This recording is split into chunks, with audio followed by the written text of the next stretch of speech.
I bought a mountain cabin in the Colorado Rockies so I could finally watch the sunrise paint the peaks gold every morning, just like my father and I used to when I was a kid. Then my sister called and said, "Paul and I have been planning this for months. We're turning your cabin into a wellness retreat center. You can use the basement guest room between bookings." Dad would have wanted the family to benefit from this, not just you. I didn't yell at her. I didn't hang up immediately. But when Linda and Paul showed up 6 weeks later with a group of 12 paying clients and yoga mats, they found something waiting for them that nobody in my family expected. Before I continue, please subscribe to Feathered Vengeance and write in the comments what time it is where you are right now. The lawyer's office in Boulder smelled like old wood and coffee. Margaret Chen slid the deed across her desk on a Wednesday morning in early March, 3 months after my father passed. I'd driven up from Colorado Springs before dawn, watching the mountains emerge from the darkness as I climbed into the high country. "Your father was very specific in his will," she said, tapping the document. "The cabin goes to you, Thomas. Not to be split among siblings, not to be sold unless you choose. Just you." I signed where she indicated, my hand steadier than I expected for a man about to inherit the place where all my best childhood memories lived. The cabin sat at 9,200 feet, 40 minutes past Nederland on a dirt road that became impassable in heavy snow. 2 acres of pine and aspen, a creek running through the back property, and a view of the Indian peaks that took your breath away every single time. "Your sister tried to contest the will," Margaret added, closing the folder. "She claimed your father wasn't of sound mind when he updated it last year. We had his doctor's testimony. The judge dismissed it in under 15 minutes. Linda tried to contest it? She seemed to feel the property should be divided equally among all 3 children. I thought about my brother Marcus in Seattle, who hadn't visited Dad in the last 5 years of his life.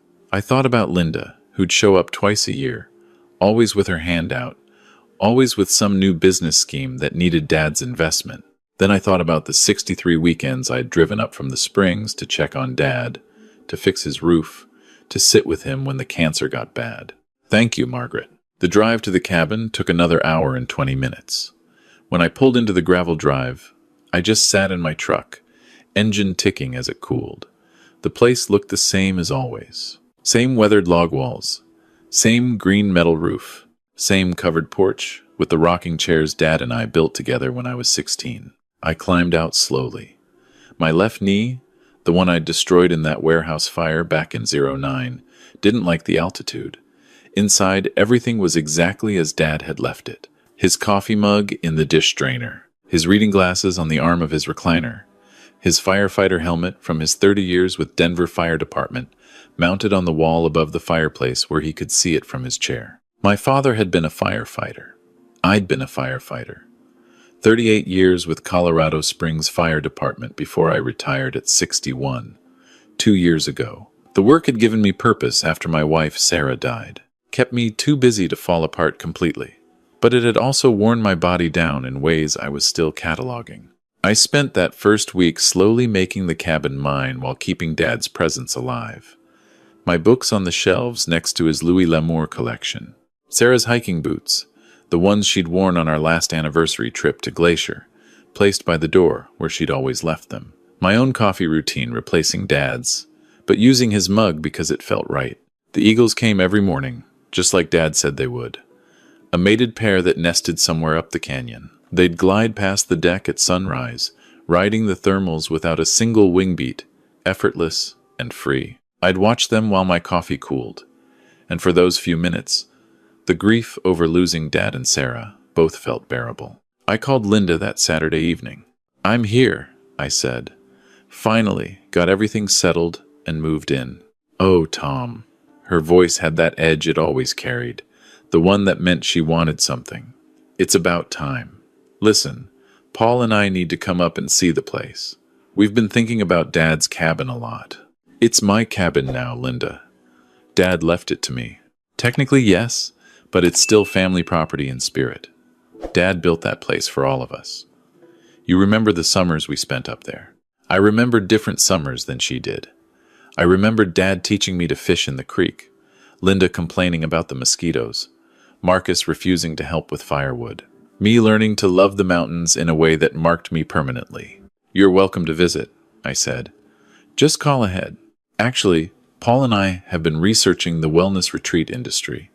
Do you have any idea what places like your cabin can earn as corporate retreat centers?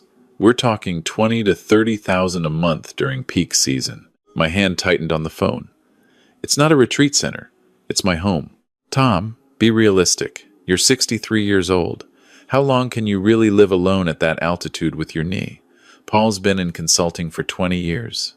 He knows how to monetize properties like this. We'd handle everything, the marketing, the bookings, the cleaning crews. You'd just collect your share of the profits, and we'd make sure the basement guest room stays available for you between bookings. The basement guest room, in my own inherited cabin. My answer is no, Linda. You're being short-sighted. What happens when your pension isn't enough? What happens when you need medical care and the bills pile up? This is a business opportunity that benefits the whole family. Dad would have wanted us to work together on this. Dad left me the cabin specifically. Not us. Me. That tells you what he wanted. Because you manipulated him when he was dying. The accusation hit harder than I expected. That's not what happened, wasn't it? You were up there every weekend, Tom, getting him to change his will, cutting out your own siblings. That's pretty calculating. I was taking care of him, Linda. Where were you? Some of us have careers that don't offer every weekend off. Some of us have actual responsibilities. I'd spent 38 years running into burning buildings. I bit back what I wanted to say. The cabin's not for rent. That's final. We'll discuss this later when you've had time to think clearly, she said, and hung up before I could respond. I sat on the deck afterward, watching the last light fade from the peaks. The temperature was dropping fast, the way it does at altitude. An eagle called from somewhere up the canyon, a sound like wilderness itself. The warning bell that had started during Linda's call kept ringing quietly in my mind. 3 weeks passed. I fell into a rhythm that felt like healing. Wake at dawn, make coffee, watch the eagles, read in the morning, afternoon projects around the cabin, fixing the gate hinges, stacking firewood, clearing brush from around the propane tanks. Evening time on the deck, watching the stars come out in numbers you never saw at lower elevations. Then Linda called again. It was a Thursday evening in late April. Tom, I need to be direct with you. Paul and I have been doing serious research. Your cabin, properly marketed to corporate groups and wellness retreats, could generate $400,000 annually in gross revenue. After expenses, that's maybe $280,000 in profit. Split 3 ways among the siblings. That's over $90,000 each. It's not being split 3 ways, and it's not for rent. You're being selfish. Her voice turned cold. This is exactly what Dad was worried about. He told me before he died that you'd always been difficult about sharing. This is a family asset, Tom. You don't get to hoard it. Dad told you I was difficult about sharing? He was concerned about what would happen after he was gone, how you'd handle things. I didn't believe her. Dad and I had talked extensively in his final months. He'd been clear, even through the morphine haze, about why he was leaving me the cabin. Because you're the only one who actually loved this place, Tommy. The only one who'll take care of it. Linda, I'm not arguing about this. The cabin's mine. It's not a business opportunity. Then you're making a huge mistake. And when you're alone up there in 10 years, struggling to maintain a property you can't afford on a fixed income, don't come crying to us for help. She hung up again. I sat at my kitchen table, looking at my father's helmet on the wall, and pulled out a notebook. Old habit from my fire investigation days. Document everything. I wrote down the date, the time, Linda's exact words as I remembered them, the threats, the manipulation, not because I expected to need it, just because precision prevented problems later. 2 weeks later, on a Saturday in early May, I was replacing rotten boards on the front steps when a Lexus SUV came up my road. Linda and Paul climbed out.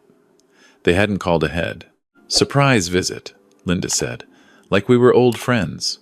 We were in Estes Park for the weekend and thought we'd stop by. See what you've done with the place.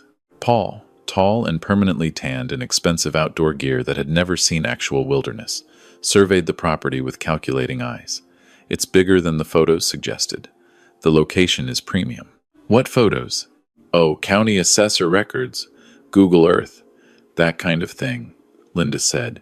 Tom, we really need to sit down and discuss this properly. We've brought someone who can help you understand the opportunity here. A third person emerged from the SUV, a woman in her 30s with a leather portfolio and practiced smile. Mr. Brennan, I'm Stephanie Vale with Mountain Property Solutions. Your sister asked me to prepare some projections for your property. I didn't ask for projections. Just hear her out, Paul said, already climbing my front steps. 5 minutes, that's all we're asking. I should have said no. I should have turned them around right there. But they were already inside, already sitting at my father's table like they owned the place. And if I forced them out, Linda would spin it into something ugly. Tell Marcus I'd become hostile. Tell the cousins I'd lost my mind up here alone. Stephanie opened her laptop.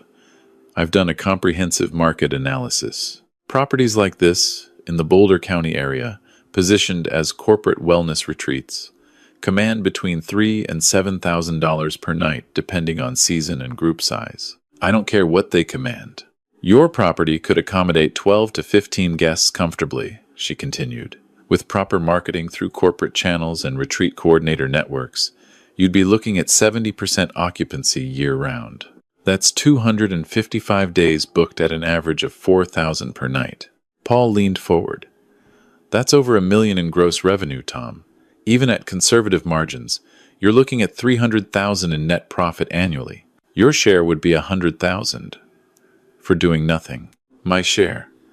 I set down my coffee carefully. Of my own property. Our proposal is simple, Linda said. We form an LLC. You contribute the property. Paul and I handle all operations. Stephanie here manages bookings. Profits split evenly 3 ways. You retain ownership. You get to use the cabin when it's not booked, and you have a steady income stream. And where do I stay when it's booked? The basement guest room is actually quite nice, Linda said. 200 square feet, its own bathroom, separate entrance. You'd hardly notice the guests. The basement guest room, in my father's cabin, in my cabin. The answer is no. You're being unreasonable, Paul said. This is free money, Tom. All you have to do is say yes. I said no. You're doing this out of spite, Linda snapped, because Dad left you the cabin and you want to punish the rest of us for it. This is vindictive, Tom. It's beneath you. I think you should leave. Stephanie closed her laptop. Mr. Brennan, I'll leave my card. When you're ready to have a serious conversation about maximizing your asset value, please call me. After they left, I walked the property line, checking the old fence posts Dad and I had set 30 years ago. My hands were shaking. The eagles were hunting over the meadow below, circling something I couldn't see. I envied their clarity of purpose. That night, I called my friend James, a property attorney in the Springs who'd handled Sarah's estate when she died. Jim, I need to ask you something hypothetical. Nothing good starts with hypothetical, Tom. I told him about Linda's proposals, the pressure, the visit with Stephanie. His silence on the other end lasted too long. Tom, document everything. Every phone call, every visit, every proposal. If your sister tries to claim any kind of partnership or agreement, you'll need proof you refused consistently. You think she'd do that? I've been doing this 32 years. Family plus property equals litigation. Always. Get cameras up there. Good ones. I drove to Boulder the next day and spent $800 on a security system. 3 cameras covering the driveway, front entrance, and back deck. Motion activated, night vision, cloud storage. The installer had them running by late afternoon. For 2 weeks, nothing happened. I started thinking maybe Linda had accepted my refusal. Then, on a Wednesday morning in late May, I was checking my email when I saw a newsletter from a corporate retreat booking site I'd never subscribed to. Featured property, Mountain Haven Wellness Retreat. The photo showed my deck, my view, my father's cabin. I clicked through to the full listing. Authentic Colorado mountain experience. 12 guest capacity. Full kitchen, meditation deck, fire pit, creek access. Perfect for corporate teams, yoga retreats, wellness workshops. From $3,800 per night. Limited availability. Book now. The photos were professional quality.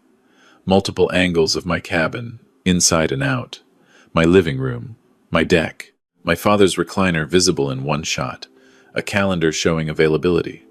June already had 3 bookings marked. The contact information listed Mountain Haven Properties LLC with a phone number and email. No physical address. I pulled up the state business registry. Mountain Haven Properties LLC, registered 3 weeks ago. Managing members, Linda Brennan Foster and Paul Foster. Registered agent, Stephanie Vale. They'd formed an LLC using my property without my permission. I called Jim immediately. They've listed my cabin as a commercial retreat center. They're taking bookings. Send me everything. Screenshots, the business registration, all of it. I'm drafting a cease and desist today. What about criminal charges? Fraud, theft by deception. We can pursue both civil and criminal. But Tom, understand what you're starting here. This is your sister. She started it when she listed my property for commercial rent. All right, give me 2 hours. Jim's cease and desist went out by certified mail that afternoon. Immediate termination of all commercial listings. Dissolution of Mountain Haven Properties, LLC. Removal of all photos and booking content. Acknowledgement that Thomas Brennan is sole owner with exclusive rights. Failure to comply within 72 hours would result in civil lawsuit and criminal complaint. Linda called at 9 that evening. You had a lawyer send us legal threats? Over a family business discussion? You created an LLC and listed my property for rent without my knowledge or permission. That's fraud, Linda. It's a business proposal that you're too stubborn to see the value in. We were moving forward with the planning phase to show you the potential. Once the money started coming in, you'd have understood. Take down the listing. Dissolve the LLC. Refund any money you've collected.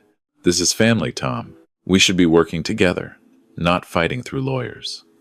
Marcus is going to be furious when he hears about this. Marcus hasn't returned my calls in 3 years. Because you shut him out. Just like you're shutting me out now. Dad's turning over in his grave watching you destroy this family over a cabin. Dad left me the cabin specifically to prevent this exact situation. So you say. We only have your word for that. She hung up. I checked the retreat listing website. Still active. The June bookings still showed as available. I called Jim and left a message. She's refusing to comply. File everything, civil and criminal. The next morning, my security cameras caught something. At 2:17 a.m., Paul's Lexus pulled into my driveway. He got out, tried my front door, locked. Tried the back door, locked. Walked around the entire perimeter, testing windows. Then he stood on my deck for several minutes, talking on his phone, animated and angry. At 2:34 a.m., he left. I reviewed the footage over coffee, watching my brother-in-law case my cabin in night vision. His face in the grainy footage showed pure entitlement, pure disbelief that I was actually resisting. 2 days later, a deputy from Boulder County Sheriff's Office came up the mountain. Deputy Rachel Morrison, professional and thorough. Mr. Brennan, I understand you filed a complaint regarding fraudulent property listings. I walked her through everything. The proposals I'd refused repeatedly. The LLC formed without my knowledge. The retreat listing with bookings. The cease and desist being ignored. Paul's middle-of-the-night visit to my property. I showed her the security footage. Do you know if they've actually collected money from these bookings? I pulled up the website on my laptop. They show confirmed reservations. First group is supposed to arrive this Saturday. A corporate team from a Denver tech company. 12 people. Mr. Brennan, I'm going to be direct. This is fraud. Your sister and her husband are operating a commercial venture using property they don't own. That's criminal. But I need to ask, this is family. Are you sure you want to pursue this? I want them stopped. Whatever it takes. She made notes in her book. I'm opening an investigation.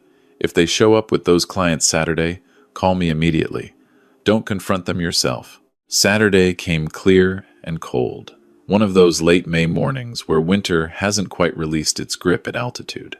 At 10:23 a.m., I saw vehicles coming up the road. Paul's Lexus, followed by a Mercedes Sprinter van.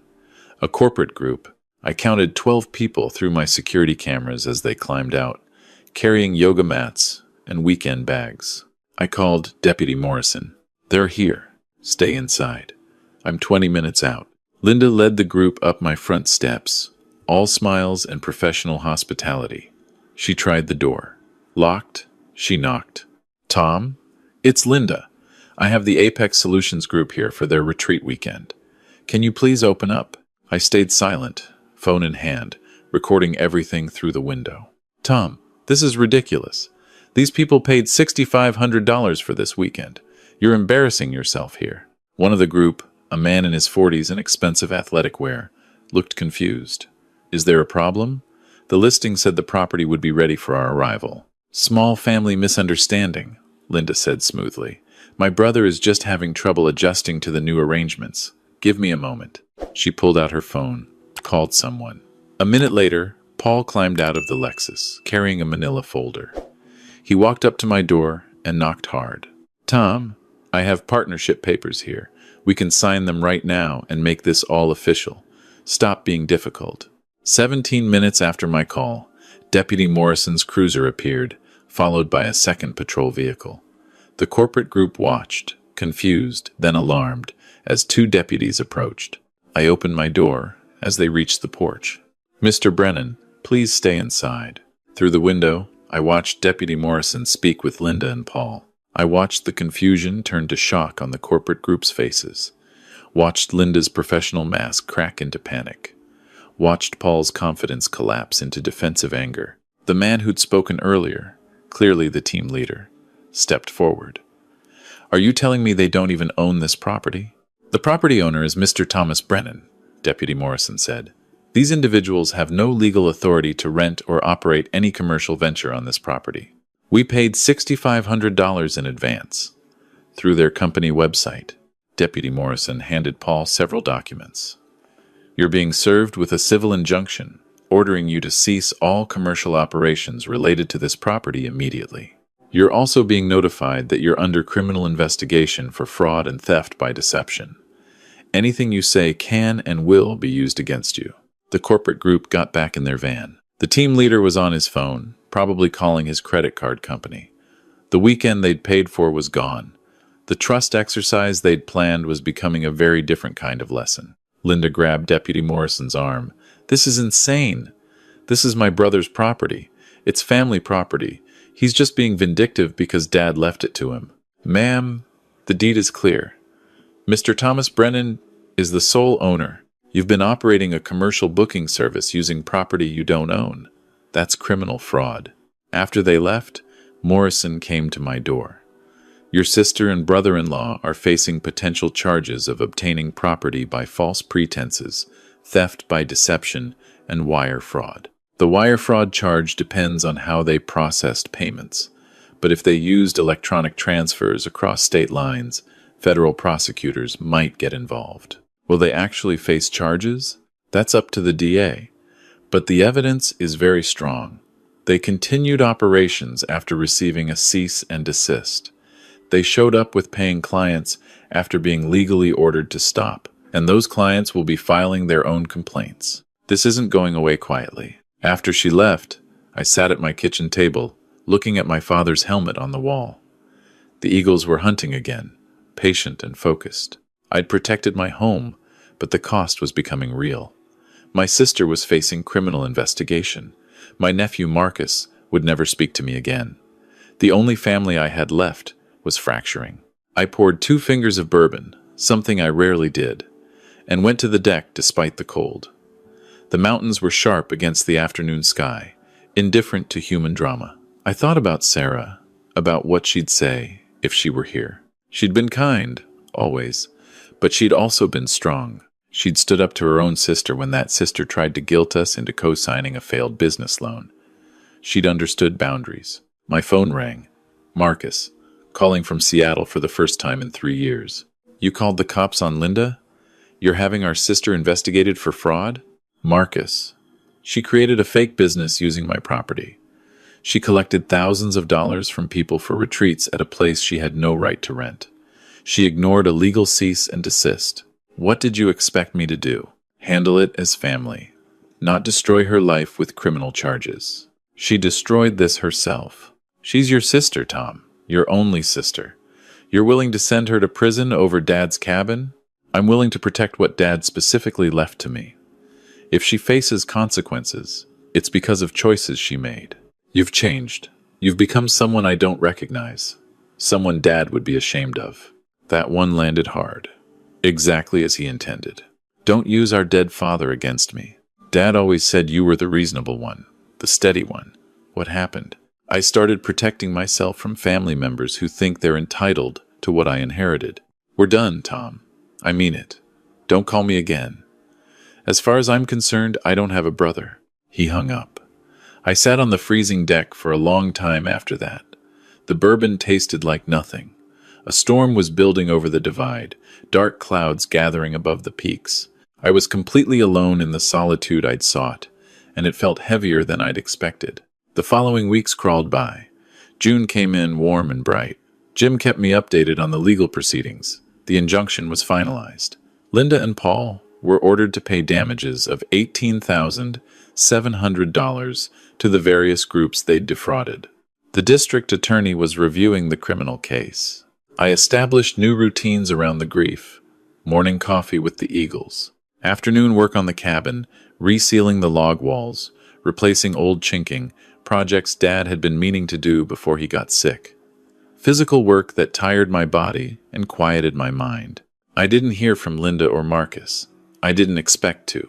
In late June, Jim called. The DA has decided to prosecute. Your sister and brother-in-law will be formally charged next week.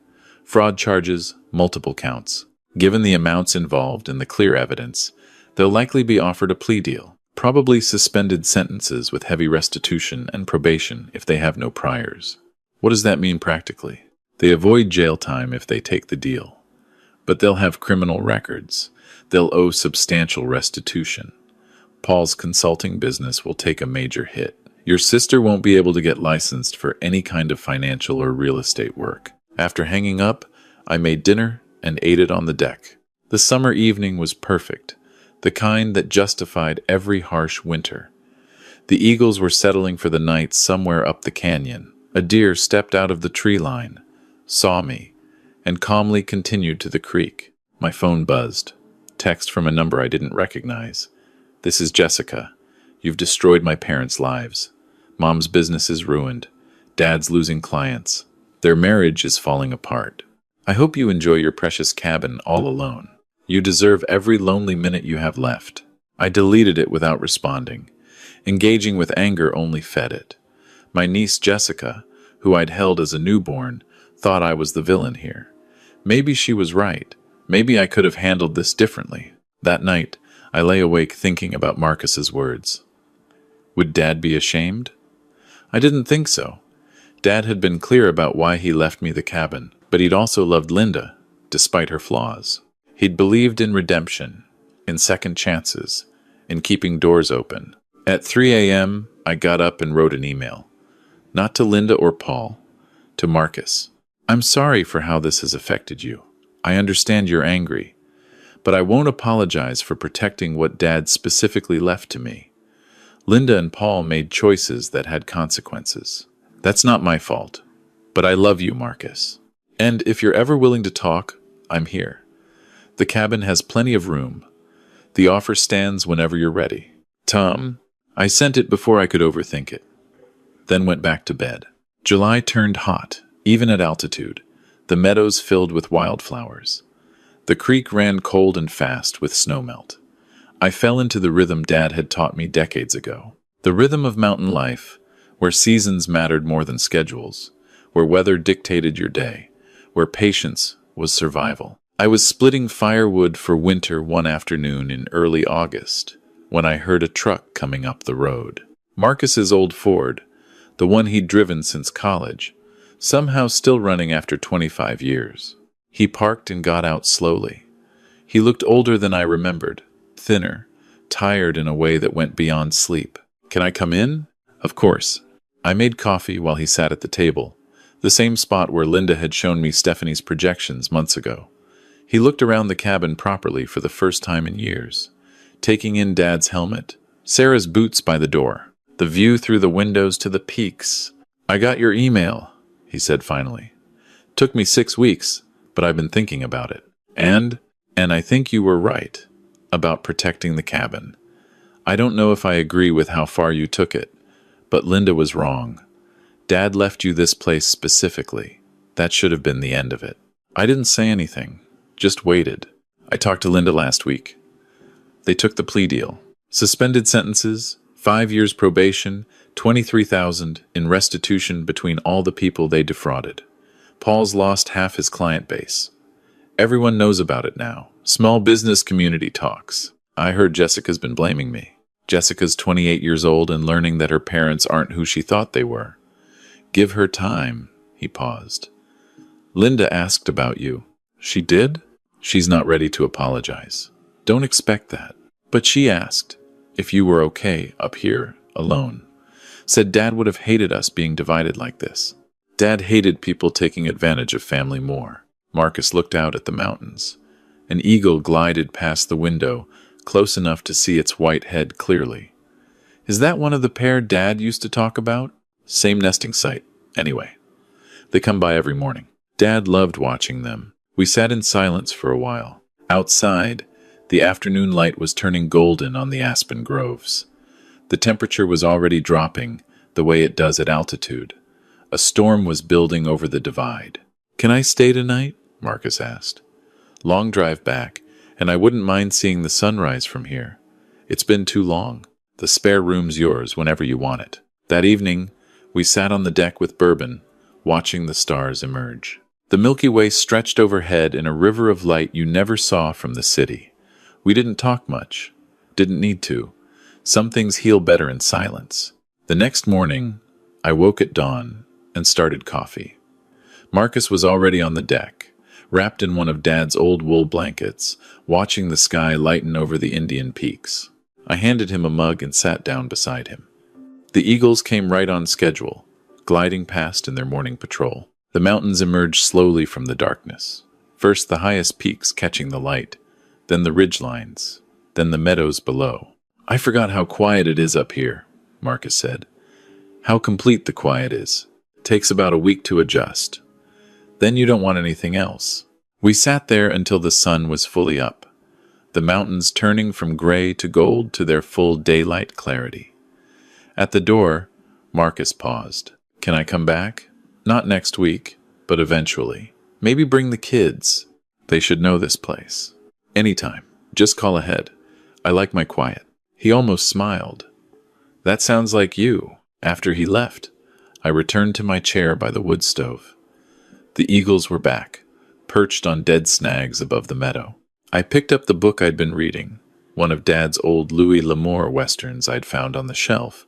But I didn't read, just sat watching the mountains, the birds, the morning light across the valley. The cabin was mine, earned through being the son who showed up, defended through months of conflict I'd never wanted. The price had been high, family relationships damaged, maybe permanently, a sister facing years of consequences for choices she'd made, a brother I'd nearly lost entirely. But sitting there in the peace I'd fought for, watching the morning light shift across the peaks, I couldn't bring myself to regret the choice. Some things are worth protecting, some boundaries have to be held, and sometimes the people who should understand that best are the last ones who do. An eagle caught something in the meadow below. It lifted off with powerful wing beats, its prize clutched in its talons, heading for the nest to feed its young. I watched it disappear into the pines. I was home. Finally. Completely home. If you enjoyed this story, please like this video, subscribe to Feathered Vengeance, and share your thoughts in the comments below. To listen to the next story, click the box on the left. Thank you for watching.